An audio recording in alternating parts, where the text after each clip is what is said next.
স্বাগত সবাইকে সেই নতুন সিরিজের এপিসোড অনে। আজকে আমরা সবার পরিচিত ও সবার জানাশোনা একটি অ্যাপ প্লে স্টোর নিয়ে আলোচনা করব। কেন প্লে স্টোর?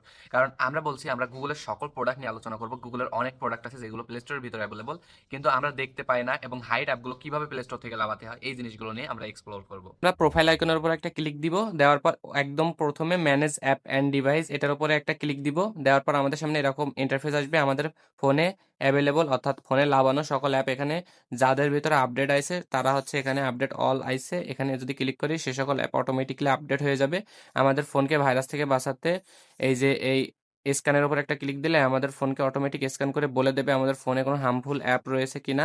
আমরা যদি ম্যানেজ অপশনে ক্লিক দিই তাহলে আমাদের সামনে এরকম একটা ইন্টারফেস আসবে, এবং এখান থেকে যদি দিস ডিভাইস এটার উপর একটা ক্লিক দিই তাহলে এরকম ইন্টারফেস আসবে, এবং এখান থেকে নট ইনস্টল এর উপর একটা ক্লিক দিলে আমাদের ফোনে আগে ইনস্টল করেছিলাম বাট ডিলিট করে দিয়েছি এ সকল অ্যাপের ডাটা আমাদের ফোনে রয়ে গেছে, সে সকল অ্যাপগুলো এখানে শো করবে। আমরা যদি সিলেক্ট করে ডিলিট করে দিই তাহলে এই ডাটাগুলো আমাদের ফোন থেকে রিমুভ হয়ে যাবে।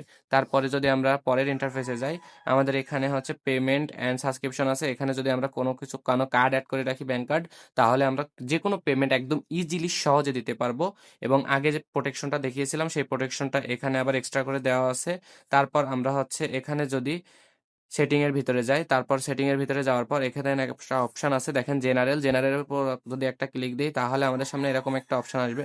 আমরা যদি এখান থেকে এই যে অটোমেটিক আর্কাইভ অ্যাপ এটা অন করে দিই তাহলে আমরা যে সকল ফোনের অ্যাপগুলোর ডাটা টোটালি ইউজ করব না সেই ডাটাগুলো অটোমেটিকলি ডিলিট হয়ে যাবে।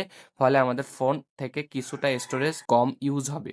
সবচেয়ে ইম্পর্টেন্ট ফিচার হচ্ছে আমরা অনেক সময় বিভিন্ন গেমস খেলতে চাই, যে ভালো গেমস আমরা খুঁজে পাই না। টপ চার্ট লিস্টে যদি আমরা যাই গেমের ভিতরে গিয়ে, তাহলে এখান থেকে আমরা হাই র্যাঙ্কিং যেসব গেমগুলো আছে বর্তমান বা আজকে পর্যন্ত সেই গেমগুলো ট্রাই করতে পারি। এগুলো আশা করা যায় ভালো লাগবে, যেহেতু এগুলো হাই র্যাঙ্কিং বা টপ র্যাঙ্কিং এ আছে, এবং অ্যাপসের ক্ষেত্রেও তেমন ইউজফুল অ্যাপগুলো সবসময় টপ র্যাঙ্কিং এ থাকে আমাদের দেশ অনুযায়ী। কিন্তু এখন সব থেকে ইম্পর্টেন্ট বিষয়, আমরা হাইড অ্যাপগুলো কিভাবে খুঁজে পাবো। হাইড অ্যাপগুলো আমরা সরাসরি সাধারণত প্লে স্টোরে খুঁজে পাবো না, তার জন্য আমাদের সর্বপ্রথম একটা ভিপিএন অন করে নিতে হবে।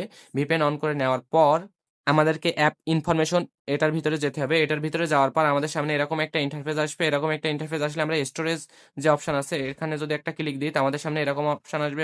এখান থেকে যদি ক্লিয়ার ডাটা করে দিই তারপরে আমাদের ভিপিএন এ যে কান্ট্রি সেট হয়ে থাকবে ওই কান্ট্রিতে অ্যাভেলেবল সকল অ্যাপ দেখাবে। আমরা এভাবে যে অ্যাপগুলো আমাদের দেশে অ্যাভেলেবল না সেগুলো ইউজ করতে পারবো।